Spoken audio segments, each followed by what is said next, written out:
Hello dear aspirants, कैसे हो आप सब। आज हम स्टार्ट करने जा रहे हैं हिस्ट्री ऑफ एंशियंट इंडिया।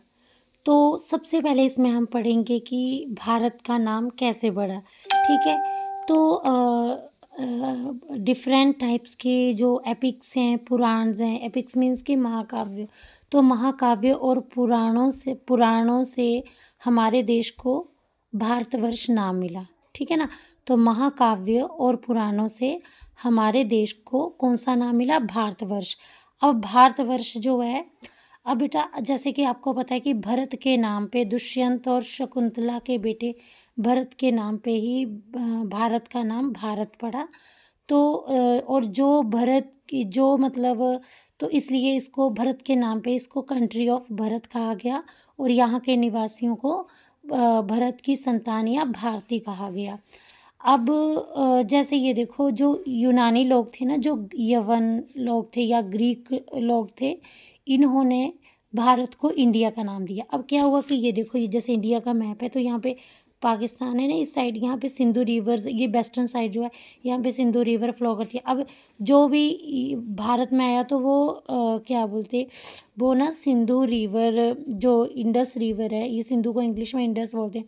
तो वो जो भी मतलब जो भी विदेशी लोग जो थे वो भारत आए, तो उनको रास्ते में ये इंडस रिवर मिली। ठीक है, क्योंकि वो वेस्टर्न साइड से भारत आए थे, तो उनको ये इंडस रिवर मिली और इसी इंडस रिवर के कारण ही भारत को इंडिया कहा गया। तो जो ग्रीक लोग थे वो जब आए तो उन्हें रास्ते में इंडस रिवर मिली।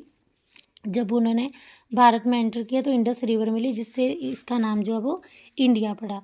अब जो मुस्लिम लोग थे उन्होंने भारत को हिंदुस्तान का नाम दिया, तो उन्होंने भी इसी सिंधु, जैसे मुसलमान लोगों को रास्ते में हिंदी में इसको सिंधु बोलते हैं, तो उन्हें सिंधु नदी मिली, तो उन्होंने सिंधु से इसको हिंदुस्तान नेम से प्रोनाउंसिएट किया। ठीक है।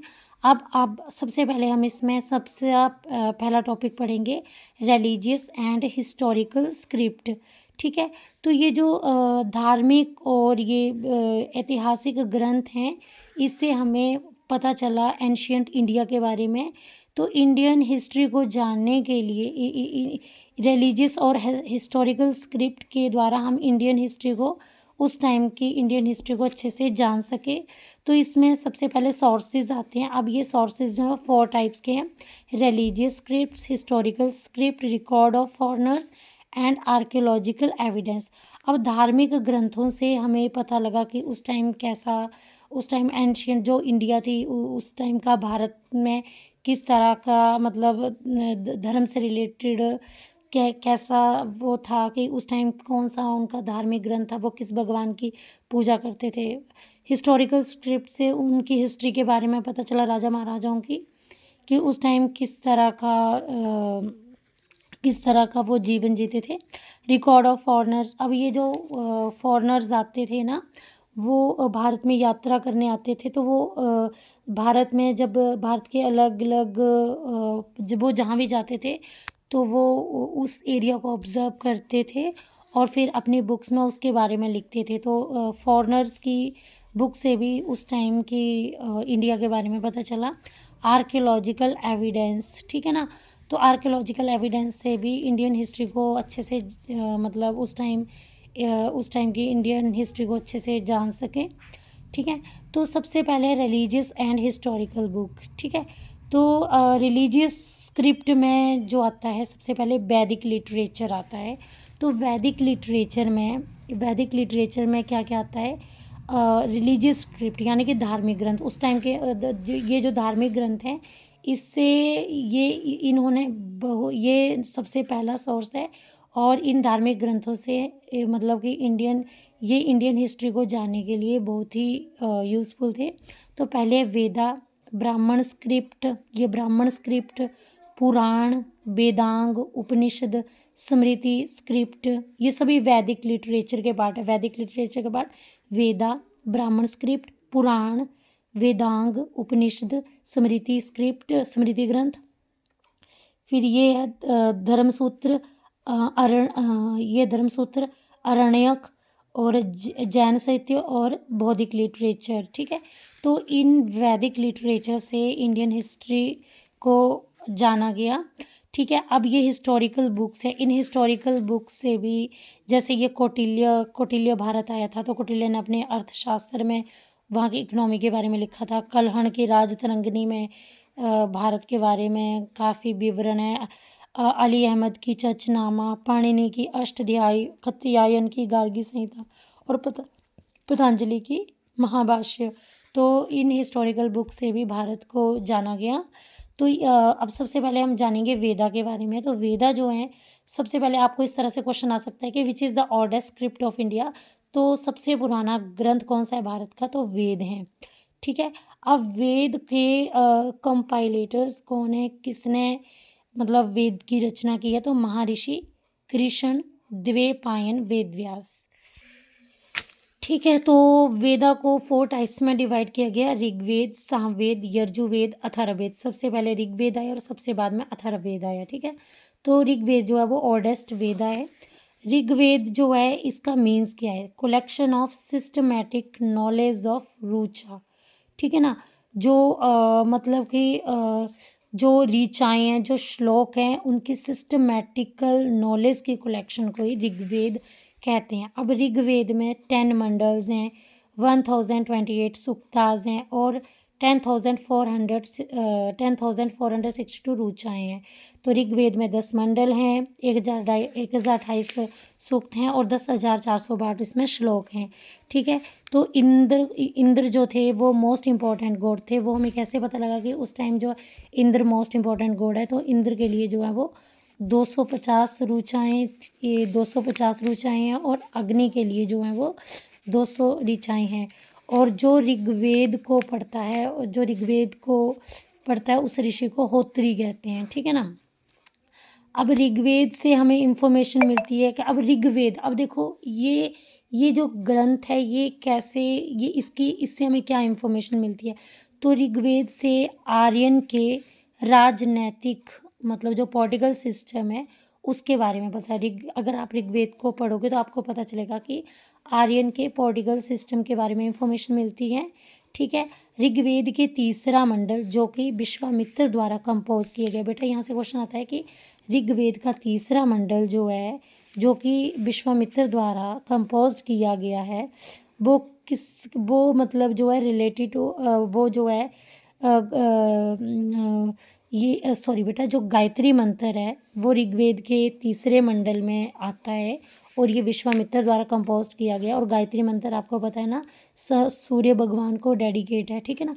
तो ऋग्वेद के तीसरा मंडल रिलेटेड टू गायत्री मंत्र जो कि सन गॉड को डेडिकेट किया जाता है और विश्वामित्र द्वारा इसको कंपोज्ड किया गया है। ठीक है ना, याद रखना। आगे है ऋग्वेद का जो 8th मंडल है वो डिस्क्राइब करता है हस्तलिखित श्लोक। मतलब कि जो ऋग्वेद का 8th मंडल है वो डिस्क्राइब करता है हैंड रिटन हिम्न को, जिसका मीन्स है खिल। ठीक है ना। तो ऋग्वेद के 8वें मंडल में हैंड रिटन जो श्लोक है जिसको खिल कहा जाता है उसको डिस्क्राइब किया। ऋग्वेद के 9वें मंडल में सोम गॉड को डिस्क्राइब किया गया और ऋग्वेद के 10वें मंडल में 4 वर्ण सोसाइटी को डिस्क्राइब किया गया। तो ऋग्वेद के 10वें मंडल में बताया गया कि सोसाइटी में 4 वर्णों के लोग रहते हैं, ब्राह्मण, क्षत्रिय, वैश्य, शूद्र। ठीक है। तो इसका आधार क्या था? अब देखो बेटा, ऐसे नहीं होता था कि कर्म के आधार पे जो है वो इनको डिवाइड किया गया था। ठीक है। कर्म के आधार पे डिवाइड किया गया। ऐसा नहीं था कि जो ब्राह्मण का बेटा वो आगे ब्राह्मण होगा, जो जिस तरह का काम करेगा उसी तरह का। तो जो एजुकेशन से मतलब जो एजुकेशन लाइन में जाता था उसको ब्राह्मण, जो प्रोटेक्ट करता था लोगों को वो क्षत्रिय। ठीक है। और जो बिजनेस वगैरह करते थे उनको वैश्य और जो लोअर कास्ट के थे वो शूद्र। ठीक है ना। अब कर्म के आधार पे जो है वो कर्म के आधार पे जो है ऋग्वेद के तीसरे मंडल में कहा गया कर्म के आधार पे सोसाइटी को 4 वर्ण में डिवाइड किया गया था। ठीक है ना। तो अब ये सब कुछ जो है एक बुक है धर्मसूत्र बुक। ठीक है। धर्मसूत्र बुक में बताया गया कि कर्म के आधार पे वर्ण को डिवाइड किया गया।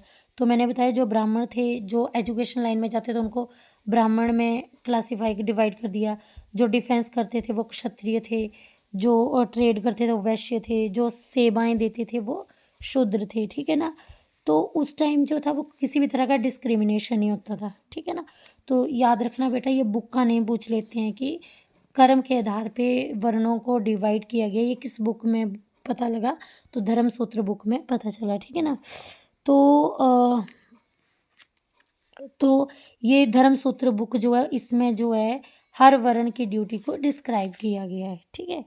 अब शतपथ ब्राह्मण जो है उसका प्लेस जो है वो मतलब उसको वैदिक लिटरेचर में प्लेस दिया गया है। तो आफ्टर ऋग्वेद के बाद जो है वो शतपथ ब्राह्मण को वैदिक लिटरेचर में, वैदिक साहित्य में स्थान दिया गया है, ठीक है। तो ये भी जो है शतपथ ब्राह्मण जो है ये भी मतलब कि एंशियंट हिस्ट्री का एक माध्यम के रूप में यूज़ किया गया। अब आगे है सामवेद। तो ये क्वेश्चन आ जाता है कि ऋग्वेद के बाद जो है वो किसको स्थान दिया गया है एंशियंट हिस्ट्री में, तो शतपथ ब्राह्मण को। सामवेद जो है ये मतलब वेदास है, मेलोडीज और चांट्स का, और ये रिलेटेड है इंडियन म्यूज़िक, ये मतलब म्यूज़िक से रिलेटेड है। और सामवेद को फादर ऑफ इंडियन म्यूज़िक भी कहा जाता है। और जो ऋषि सामवेद को पढ़ता है उसे कहते हैं उद्गात्री। और ऋग्वेद के ऋषि को क्या बोलते थे, होत्री, ठीक है। यजुर्वेद, ठीक है, यजुर्वेद। तो यजुर्वेद में क्या होता है कि यजुर्वेद में जो है ये जो भी यजुर्वेद में जो है बताया जाता है कि किस रिचुअल को कैसे परफॉर्म करना है। और जो सेज रीडर है, जो ऋषि इसको पढ़ता है यजुर्वेद को, उसको अथर्वी बोलते हैं। ऋग्वेद के ऋषि को होत्री और सामवेद के सेज रीडर को उद्गात्री और यजुर्वेद के सेज रीडर को अथर्वी बोलते हैं, ठीक है। और ये जो है विशेषतः जो यजुर्वेद है ये गद्य एवं पद्य दोनों में है, ठीक है ना। स्पेशली ये जो है गद्य एवं प्रोस या वर्स दोनों में है, ठीक है ना। अथर्ववेद जो है अथर्वा ऋषि इसके ऑथर हैं, और इसमें इंफॉर्मेशन मिलती है कि किसी भी डिजीज़ को कैसे प्रिवेंट कर सकते हैं, तंत्र मंत्र के बारे में, मैरिज और जादू टोने के बारे में इंफॉर्मेशन मिलती है। तो जादू टोने को बोलते हैं विचराफ्ट, ठीक है, विचराफ्ट। और इसमें कॉमन मैन बिलीफ, सुपर अंधविश्वास, मतलब विश्वास अंधविश्वास के बारे में भी इंफॉर्मेशन मिलती है। और ये जो अथर्ववेद है इसमें सभा और समिति को प्रजापति की दो बेटियों के रूप में कंसीडर किया गया है, ठीक है ना, समझ आ गया। तो इसमें जो है सभा और समिति को अथर्ववेद में सभा और समिति को प्रजापति की दो पुत्रियों के रूप में डिस्क्राइब किया गया है, ठीक है ना। आगे है इसको जो है ये जो है अथर्ववेद जो है ये लड़कियों के जन्म की निंदा भी करता है, मतलब ये ब्लेस्फेमी करता है बर्थ ऑफ गर्ल्स। तो ये जो है ब्लेस्फेमी होती है निंदा, तो ये जो है बर्थ ऑफ गर्ल की ब्लेस्फेमी भी करता है, मीन्स की अथर्ववेद जो है ये लड़कियों के जन्म की निंदा भी करता है, ठीक है ना। अब आगे हम पढ़ेंगे वेदांग्स, ठीक है। हमारा वेद हो गया, हम वैदिक लिटरेचर कर रहे हैं, हमारा वेद हो गया। अब हम वेदांग के बारे में पढ़ेंगे। तो वेदांग को सूत्र लिटरेचर भी बोलते हैं, ठीक है ना। तो वेदांग को क्यों कंपोज किया गया, ताकि हम वेदास को अंडरस्टैंड कर सकें। टोटल वेदांग 6 हैं। पहला है शिक्षा, दूसरा है कल्प, तीसरा है व्याकरण, चौथा है निरुक्त, पांचवा है छंद और छठा है ज्योतिष।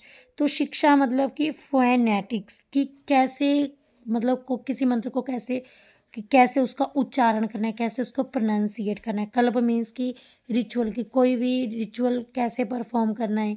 व्याकरण ये ग्रामर के बारे में बताता है। निरुक्त मतलब कि ये बताता है कि वर्ड की उत्पत्ति कैसे हुई है, ठीक है ना। तो और छंद जो है इसको मैट्रिक्स बोलते हैं, और ज्योतिष जो है एस्ट्रोलॉजी के बारे में बताता है, ठीक है ना। तो वेदांग 6 हैं, शिक्षा, कला, व्याकरण, निरुक्त, छंद, ज्योतिष, ठीक है। अब तीसरा वैदिक लिटरेचर है पुराण, ठीक है ना।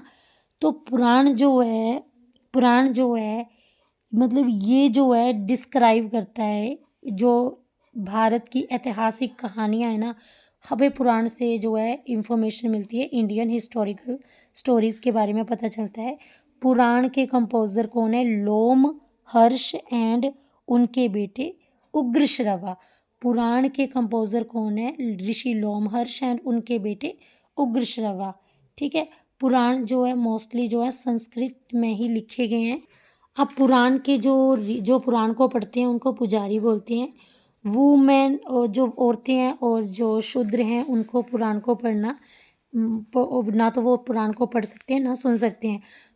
टोटल नंबर ऑफ पुराणास जो हैं वो 18 है। सबसे पुराना पुराण मत्स्य पुराण है और ये मतलब आंध्र सातवाहन डायनेस्टी से रिलेटेड है। मत्स्य पुराण जो है वो आंध्र सातवाहन डायनेस्टी से रिलेटेड है।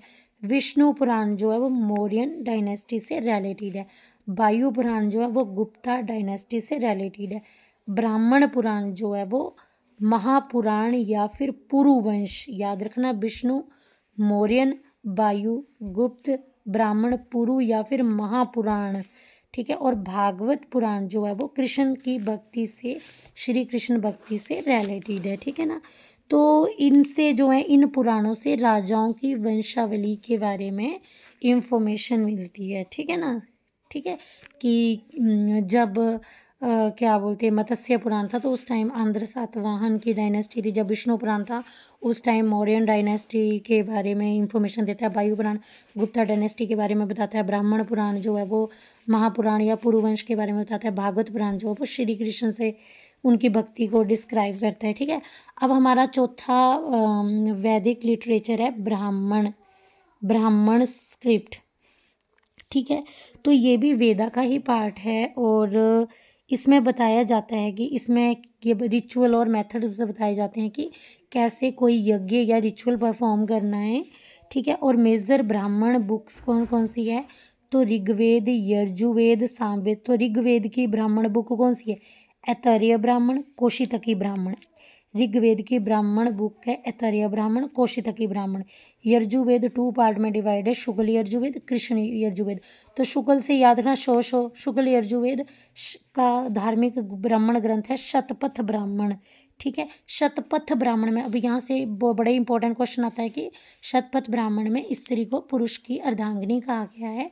और यजुर्वेद कृष्ण यजुर्वेद जो बुक है उसमें तैतरीय ब्राह्मण के बारे में बताया।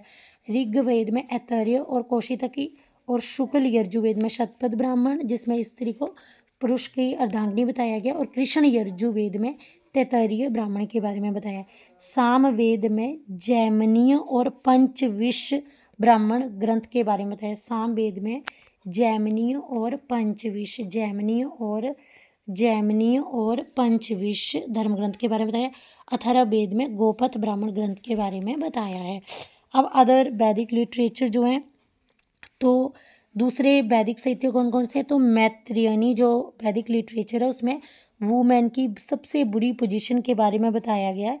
तो उसमें बताया गया है कि गैम्बलिंग और अल्कोहल की तरह वुमेन को भी मैन का तीसरा दोष बताया गया है। अब मनुस्मृति वैदिक लिटरेचर में ही आती है, मैत्रेयनी भी इसमें आती है। तो मनुस्मृति जो है वो सबसे पुरानी स्मृति बुक है और मनुस्मृति जो वो एसोसिएटेड विद शुंग डायनेस्टी। तो बेटा यहाँ से क्वेश्चन आता है, बहुत इंपॉर्टेंट है। पहले पूछ लेते हैं कि विच इज़ द ओल्डेस्ट स्मृति, मनुस्मृति। और पूछ लेते हैं कि मनुस्मृति में किस डायनेस्टी से रिलेटेड है, तो मनुस्मृति जो वो शुंग डायनेस्टी से रिलेटेड है, ठीक है। नारद स्मृति जो है वो गुप्ता इरा को से एसोसिएटेड है, गुप्ता इरा के बारे में बताती है। तो मनुस्मृति शुंग और नारद जो है वो गुप्ता स्मृति। अब नेक्स्ट है जैन लिटरेचर। जैन लिटरेचर को अगम भी कहा जाता है। जैन अगम में 12 अंग है। जैन लिटरेचर को अगम बोला जाता है, इसमें 12 अंग हैं। अब मुख्य साहित्यों के बारे में पढ़ेंगे तो ये जो भगवती सूत्र, कल्प सूत्र, ये मुख्य साहित्य हैं, मुख्य वैदिक साहित्य हैं। भगवती सूत्र में महावीर की लाइफ के बारे में बताया गया है और कल्प सूत्र में जैनिज़्म की जैनिज़्म की पूर्व इतिहास के बारे में बताया गया है, ठीक है ना। तो जैन साहित्य में बताया गया है कि जैन साहित्य में को अगम बोला जाता है और अगम के जो हैं वो 12 अंग होते हैं। तो भगवती में महावीर के बारे में बताया गया है, महावीर की लाइफ के बारे में बताया है। भगवती सूत्र में महावीर की लाइफ के बारे में बताया गया है और कल्प सूत्र में जैनिज़्म के बारे में बताया गया, ठीक है। याद रखना, भगवती सूत्र में महावीर की लाइफ के बारे में बताया है और कल्प सूत्र में जैनिज़्म की पहले की मतलब पुरानी हिस्ट्री के बारे में बताया गया है। ठीक है, तो जैसे कि हम पढ़ेंगे रिलीजियस और हिस्टोरिकल बुक्स के बारे में। तो हमने देखा कि वैदिक लिटरेचर में वेद आते हैं, वेदांग आते हैं, पुराण आते हैं, ब्राह्मण ग्रंथ आते हैं, जिससे हमें वैदिक लिटरेचर के बारे में पता चलता है। और बुद्धिज़्म के लिटरेचर के बारे में हमें जातक, त्रिपिटक और कथावस्तु, जातक, त्रिपिटक और कथावस्तु से हमें बुद्धिस्ट लिटरेचर के बारे में पता चलता है। और अगम, अंग। अब जैनिज़्म के बारे में हमें कैसे पता चलता है, तो मैंने अभी बताया आपको, भगवती सूत्र, कल्प सूत्र और अगम। यहाँ पे अगम आएगा, अगम, भगवती सूत्र, कल्प सूत्र, अगम। ठीक है, भगवती सूत्र, कल्प सूत्र, अगम और अंग से, चौथा है अंग। इनसे हमें किसके बारे में पता चलता है, जैनिज़्म के बारे में पता चलता है। तो भगवती यहाँ पे मैंने लिखा भी है, अगम, अंग, भगवती सूत्र, कल्प सूत्र, जैनिज़्म के बारे में पता चलता है। जातक, त्रिपिटक, कथावस्तु, इससे हमें बुद्धिज़्म के बारे में पता चलता है। वेद, वेदांग, पुराण, ब्राह्मण ग्रंथ से हमें वैदिक लिटरेचर के बारे में पता चलता है। ठीक है, अब हम पढ़ेंगे उस टाइम के रिलीजियस और हिस्टोरिकल बुक्स। तो बेटा जो चाणक्य जो ऑथर हैं, इनको चाणक्य को कई बार नाम पूछ लेते हैं। चाणक्य को विष्णुगुप्त भी बोलते हैं, कौटिल्य भी बोलते हैं। तो चाणक्य, विष्णुगुप्त, कौटिल्य की बुक है अर्थशास्त्र। ठीक है, तो इस बुक से हमें किसके बारे में पता चलता है, तो इससे हमें जो है वो मौर्य साम्राज्य है उसके पॉलिटिकल, सोशल, इकोनॉमिक स्टेटस के बारे में पता चलता है। ठीक है ना, तो अर्थशास्त्र की बुक से हमें पता चलता है बेटा ये जो मतलब ये जो बुक्स हैं, धार्मिक ग्रंथ हैं, वैदिक लिटरेचर है, बुद्धिस्ट लिटरेचर है, जैनिज्म, इससे हमें जो है ये जो मतलब डिफरेंट टाइप्स की बुक्स हैं, इनसे हमें जो है मतलब उस टाइम के राजाओं की पॉलिटिकल, सोशल, इकोनॉमिक स्टेटस के बारे में पता चलता है। तो अर्थशास्त्र, कौटिल्य की अर्थशास्त्र से, कौटिल्य को क्या क्या बोलते हैं, चाणक्य भी बोलते हैं, विष्णुगुप्त भी बोलते हैं। तो इससे इसकी बुक अर्थशास्त्र से हमें मौर्य साम्राज्य की पॉलिटिकल, सोशल, इकोनॉमिक स्टेटस के बारे में पता चलता है। अर्थशास्त्र बुक में 15 पार्ट्स हैं इसके, और उन 15 पार्ट में 180 चैप्टर्स हैं। अर्थशास्त्र की बुक में 15 पार्ट्स हैं और उसके 180 चैप्टर्स हैं। और अर्थशास्त्र जो बुक है इसकी लैंग्वेज संस्कृत है। अब कल्हण की बुक है, ऑथर कल्हण जो है इनकी बुक है राजतरंगिणी। तो राजतरंगिणी बुक की लैंग्वेज भी संस्कृत है। तो राजतरंगिणी बुक से हमें कश्मीर की हिस्ट्री के बारे में पता चलता है। ठीक है, तो ये राजतरंगिणी ये मतलब कि ये फर्स्ट अटेम्प्ट में, मतलब कि ये पहली बुक है, ये पहली एकमात्र ऐसी बुक है जिसमें संस्कृत लिटरेचर में हिस्टोरिकल इवेंट के बारे में लिखा गया। अब अगली बुक है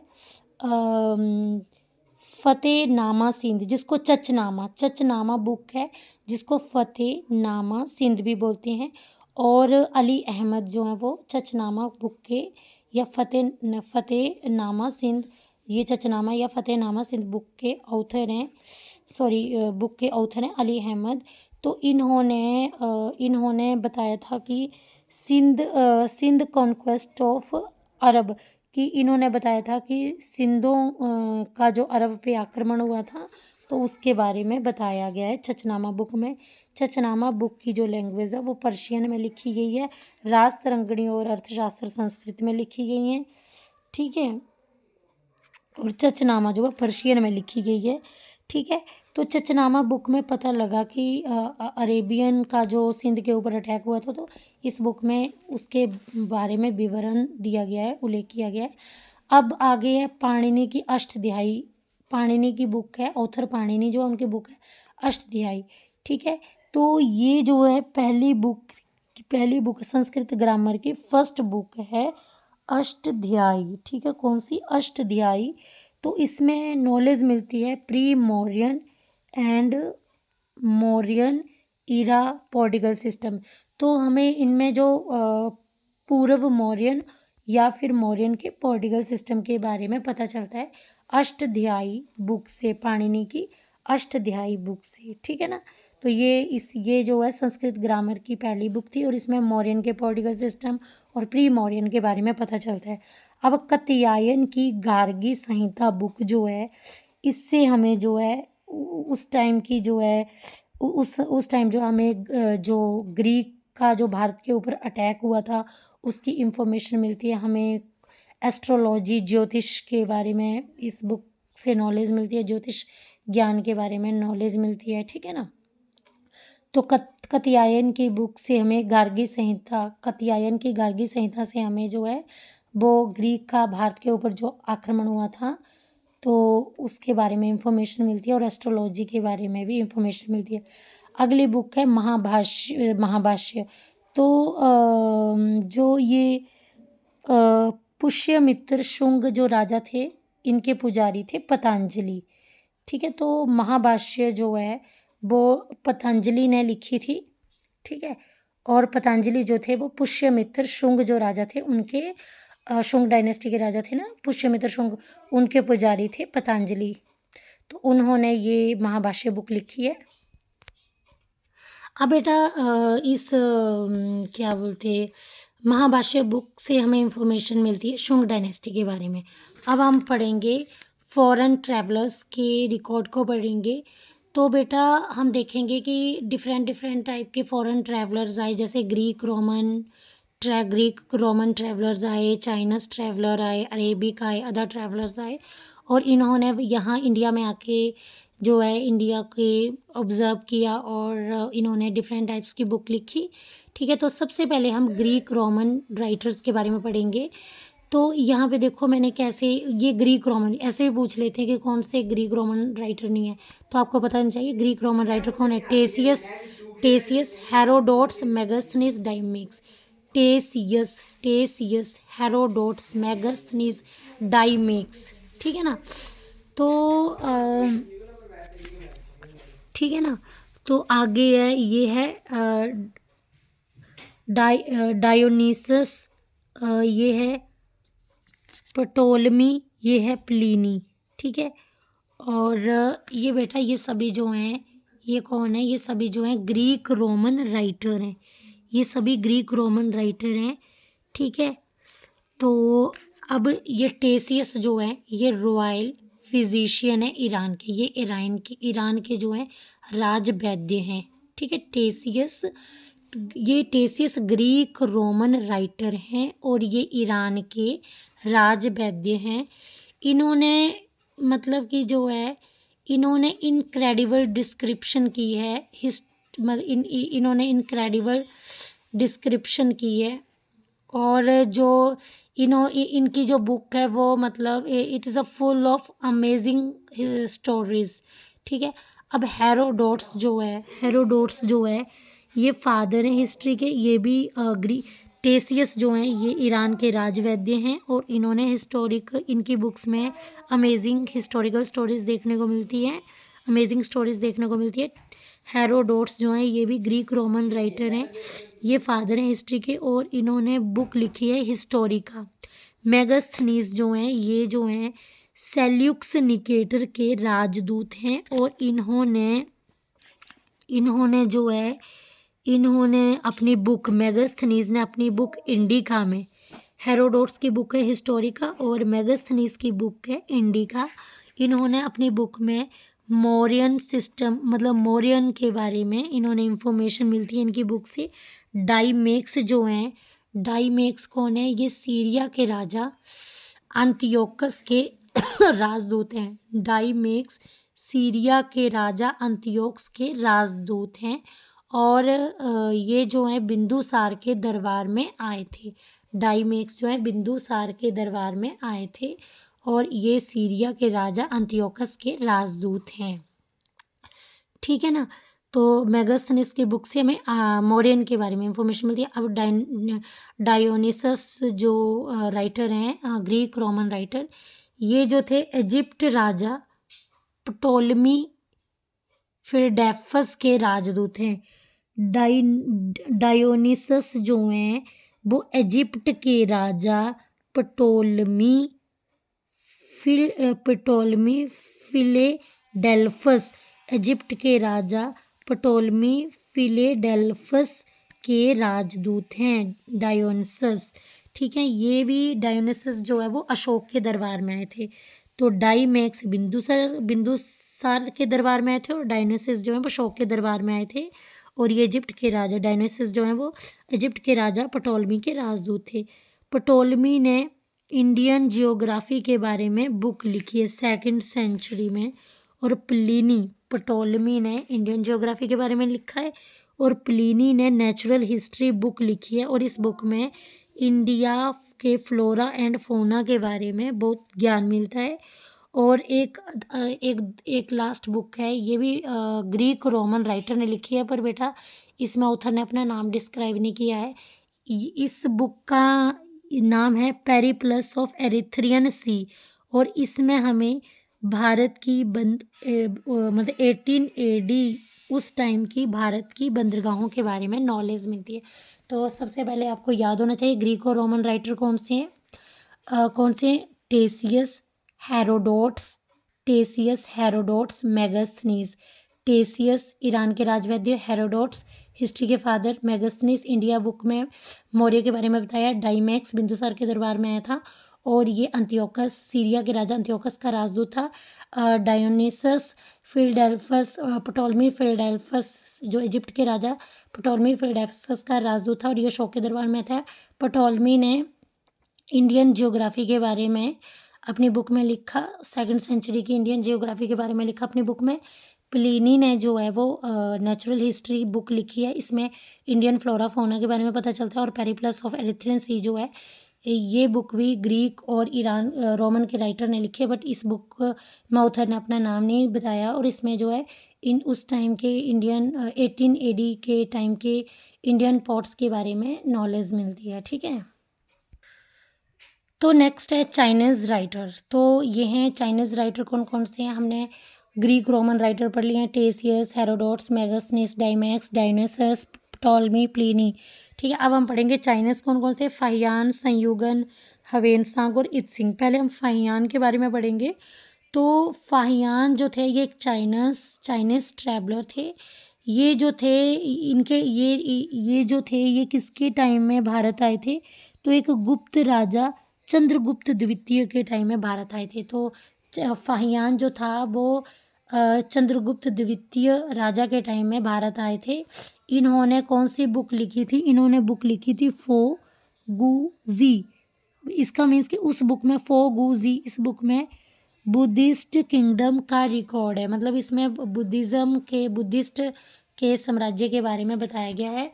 और इस बुक से इंफॉर्मेशन मिलती है गुप्ता पीरियड्स के बारे में, स्पेशली उनके सोसाइटी और स्पेशली मतलब फाहियान ने अपनी बुक में गुप्ता पीरियड के बारे में बताया है, इंफॉर्मेशन दी है। और स्पेशली उन्होंने मध्य प्रदेश के सोसाइटी और कल्चर के बारे में बताया था। उन्होंने बताया कि मध्य प्रदेश में लोग जो हैं सुखी हैं, प्रॉस्पर्स हैं और समृद्ध हैं, मीन्स की। और उन्होंने जो है मालवा के क्लाइमेट के बारे में बताया कि मालवा का क्लाइमेट जो है वो पूरे वर्ल्ड में बेस्ट है। ठीक है, अब अगले चाइनीज़ यात्री जो हैं वो संयुगन हैं। ठीक है ना, तो याद रखना फाहियान के टाइम जो है वो गुप्तास के बारे में इंफॉर्मेशन मिलती है और मध्य प्रदेश के कल्चर्स के बारे में इंफॉर्मेशन मिलती है। ठीक है, और बुद्धिस्ट किंगडम के बारे में भी, है ना। अब आगे संयुगन चाइनीज़ ट्रैवलर जो है 518 AD में भारत आया था। संयुगन इसने अपनी 3 साल की यात्रा में बौद्ध धर्म की प्राप्तियां जो है प्रतियां कलेक्ट की हैं। तीसरा चाइनीज़ ट्रैवलर है हवेनसांग को गुज़्वानज़ैंग और होनसांग भी बोलते हैं। हवेनसांग इन्होंने इनकी जर्नी पीरियड है 629 AD से 645 AD। हर्षवर्धन के शासनकाल में हर्षवर्धन के शासनकाल में भारत आया था। ये भारत में 15 साल रहने के बाद इन्होंने CU की बुक लिखी। हर्षवर्धन ने कौन सी बुक लिखी थी? फोगुजी। और इसने लिखी, हवेनसांग ने लिखी CU की बुक में हर्षवर्धन के सिस्टम के बारे में बताया गया है और 138 कंट्री को डिस्क्राइब किया गया है। CU की बुक में हवेनसांग की CU की बुक में हर्षवर्धन के सिस्टम के बारे में बताया और 138 कंट्रीज़ के डिस्क्रिप्शन को डिस्क्राइब किया है। अच्छा, अब ये जो हैं हवेनसांग जो हैं इन्होंने बिहार में स्टडी की है, बिहार की नालंदा यूनिवर्सिटी में स्टडी की है और ये टीचर के रूप में भी इन्होंने काम किया है। उस टाइम नालंदा यूनिवर्सिटी ह्वेन-त्सांग के टाइम नालंदा यूनिवर्सिटी के कुलपति कौन थे? आचार्य शीलभद्र। नेक्स्ट चाइनीज़ ट्रैवलर हैं इत्सिंग। इत्सिंग एक चाइनीज़ ट्रैवलर हैं और इन्होंने जो है ये एक ट्रांसलेटर भी थे। ये एक चाइनीज़ ट्रैवलर भी हैं और ट्रांसलेटर भी हैं, जो कि 7th सेंचुरी के एंड में ही भारत आए थे और इन्होंने इंफॉर्मेशन दी है 7th सेंचुरी की इंडिया के बारे में और नालंदा यूनिवर्सिटी और विक्रमशिला यूनिवर्सिटी के बारे में भी इंफॉर्मेशन दी है। तो इत्सिंग ने 7th सेंचुरी की इंडिया के बारे में इंफॉर्मेशन दी है, नालंदा यूनिवर्सिटी और विक्रमशिला यूनिवर्सिटी के बारे में इंफॉर्मेशन दी थी। ये एक चाइनीज़ ट्रैवलर है, ट्रांसलेटर भी थे, जो भारत में 7th सेंचुरी के एंड में आए थे। ठीक है, अब अरबी लेखक। ठीक है, तो हमने चाइनीज़ कर ली। ये पहला था ग्रीक, दूसरे थे चाइनीज़, अब तीसरे हैं अरेबियन राइटर्स। ठीक है, तो बेटा क्या हुआ था कि 712 AD में ना मतलब कि मुसलमानों ने भारत में पहला सफल आक्रमण किया था और ये मोहम्मद बिन कासिम द्वारा आक्रमण हुआ था भारत में और लगातार ऐसे मुस्लिम आक्रमण होते गए। अब जैसे जैसे मुस्लिम लोग भारत आए ना, मुस्लिम शासक, तो वो अपने साथ जो हैं वो यात्रियों को भी लेके आते थे। तो वो यात्री जो थे वो जो साथ में आते थे वो अरबी लेखक थे। ठीक है, तो अरबी लेखक दो हैं, अल बरूनी और इब्न बतूता। अब बेटा पहले हमारे अरेबियन राइटर्स जो हैं वो अल बरूनी हैं। ठीक है, अल बरूनी जो है वो महमूद गजनवी के साथ भारत आने वाला पहला अरेबियन राइटर था। अल बरूनी ने कौन सी बुक लिखी? तो अल बरूनी ने किताब उल हिंद, तहकीक हिंद और भारत की खोज बुक लिखी। ठीक है ना, और इस बुक में अरेबियन लैंग्वेज का यूज़ किया गया। ठीक है, अरेबियन लैंग्वेज का, और इस बुक में 80 चैप्टर्स थे और इसमें religion, philosophy, festival, astronomy, society, तंत्र मंत्र, Rajput period, political economical social condition के बारे में इंफॉर्मेशन मिलती है। तो अल बरूनी की इन बुक्स से किसके बारे में इंफॉर्मेशन मिलती है? रिलीजन के बारे में, फ़िलॉसफी के बारे में, फेस्टिवल, एस्ट्रोनॉमी, खगोल शास्त्र के बारे में, सोसाइटी, तंत्र मंत्र, राजपूत पीरियड के राजपूतों के पॉलिटिकल इकोनॉमिकल सोशल कंडीशन के बारे में। नेक्स्ट अरेबियन राइटर है इब्न बतूता। इब्न बतूता जो है मोहम्मद बिन तुगलक के समकालीन है, कंटेम्प्रेरी हैं। ये इब्न बतूता एक मोरक्को के ट्रैवलर हैं, ये राइटर भी हैं और ये एक बहुत अच्छे एक्सप्लोरर हैं, मीन्स कि ये खोज वगैरह भी करते हैं। इब्न बतूता की बुक है रिहला, जो कि अरेबियन लैंग्वेज में लिखी गई है। इस बुक में 14th सेंचुरी के इंडिया की कंडीशन के बारे में इंफॉर्मेशन मिलती है। और इस बुक में अब इब्न बतूता मोहम्मद बिन तुगलक के टाइम थे। मोहम्मद बिन तुगलक दिल्ली डायनेस्टी से रिलेटेड है। तो इस बुक से, इब्न बतूता की बुक से दिल्ली सल्तनत के बारे में पता चलता है। और 1333 में मोहम्मद बिन तुगलक ने इब्न बतूता को जो है वो दिल्ली का काजी नियुक्त किया था या जज नियुक्त किया था। ठीक है, अब अदर ऑथर हैं तारानाथ। तारानाथ एक तिब्बत का राइटर था, तिब्बतन राइटर था और इन्होंने तंग्यूर और कंग्यूर बुक लिखी है। और मार्को पोलो बहुत ही इंपॉर्टेंट है बेटा। मार्को पोलो जो हैं ये 11th सेंचुरी के एंड में इन्होंने विज़िट किया था पांड्य किंगडम में। ठीक है ना, अब नेक्स्ट है आर्कियोलॉजिकल सोर्सेज। तो थर्ड हमारा सोर्सेज कौन सा है? आर्कियोलॉजिकल, ये मीन्स कि पुरातत्व संबंधी स्रोत। ठीक है ना, तो आर्कियोलॉजिकल सोर्सेज में हमें अभिलेख देखने को मिलते हैं, स्तंभ लेख देखने को मिलते हैं और क्वाइंस। और तो अभिलेखों, स्तंभ लेखों और क्वाइंस से हमें जो है वो इंडियन हिस्ट्री के बारे में पता चलता है। तो अभिलेख को इंग्लिश में इंस्क्रिप्शन, एपिग्राफ, एडिक्ट्स बोलते हैं। स्तंभ लेख मीन्स पिलर इंस्क्रिप्शन और कॉइन्स एंड अदर। तो महत्वपूर्ण अभिलेखों और स्तंभ लेखों को हम पढ़ेंगे।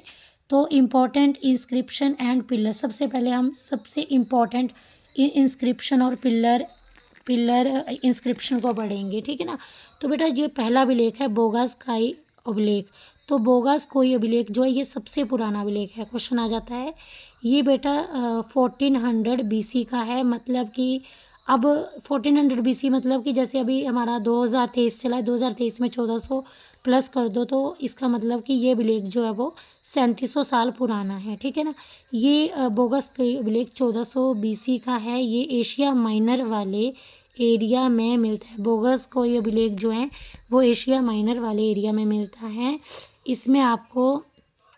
इसमें आपको वैदिक देवता इंद्र, मित्र, नासत्य का नाम मिलेगा। ऐरन अभिलेख जो है वो भानुगुप्त से रिलेटेड है और इस अभिलेख में सती प्रथा का पहला साक्ष्य मिला था। ऐरन भानु, बोगस कोई एशिया माइनर, है ना, और ऐरन भानुगुप्त, इसमें सती प्रथा का पहला साक्ष्य मिला था। हाथी गोम्पा अभिलेख जो है वो कलिंग के राजा खारवेल से रिलेटेड है और इसमें जो है पहली बार भारतवर्ष शब्द का उल्लेख मिलता है और ये एक तिथि रहित अभिलेख है, ठीक है ना। और गरुड़ स्तंभ अभिलेख को बेसनगर अभिलेख भी बोलते हैं।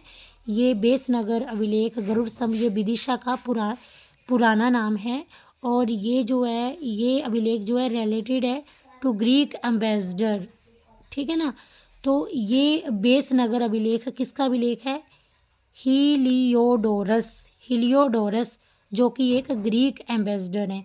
तो ये किसका अभिलेख है? ग्रीक एम्बेसडर हीलियोडोरस का अभिलेख है। गरुड़ स्तंभ बेसनगर अभिलेख और विदिशा का ये पुराना नाम है बेसनगर, ठीक है। और इसमें हमें किसके बारे में इंफॉर्मेशन मिलती है? गरुड़ स्तंभ, बेसनगर अभिलेख, विदिशा अभिलेख से हमें भागवत के रिलीजन के बारे में इंफॉर्मेशन मिलती है, ठीक है। अब आगे भीतरी अभिलेख और जूनागढ़ अभिलेख, ये यूपी के हैं और इनसे हमें भीतरी और जूनागढ़ से